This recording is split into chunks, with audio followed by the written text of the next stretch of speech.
All right, moving on then. So buying a home, we'll dedicate a podcast to that on its own. But just to give you a couple of quick tips, just so you're a little bit more educated, looking for homes perhaps, or you could tell your friends about this. A couple of things to look out for. So the local distribution lines, the power lines running up and down the street, they can produce a magnetic field. Most people don't think about these power lines as a problem, but they can produce surprisingly strong magnetic fields for their size, and they're much closer to the homes. So as a general rule, it is more advantageous to have a house where the power lines, the local distribution lines, are on the other side of the street, not on your side of the street.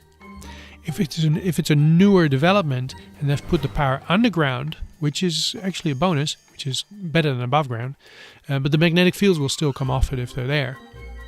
You might have some trouble, of course, figuring out where these things are, given that they're underground.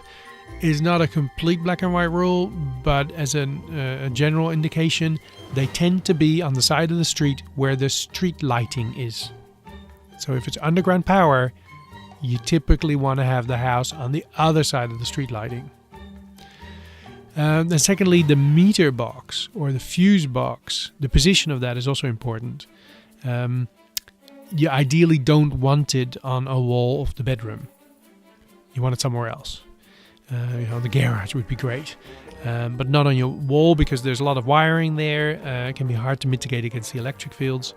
And often the meter box, the fuse box, can be a bit of a hive of magnetic fields, a little bubble there, because there's wires being separated. And so if you've got your bed head parked against the meter box, that's often not a very good thing to have or to do. So if you're looking at buying a house, having the meter box on the master bedroom or anybody's bedroom, that's something that's not ideal.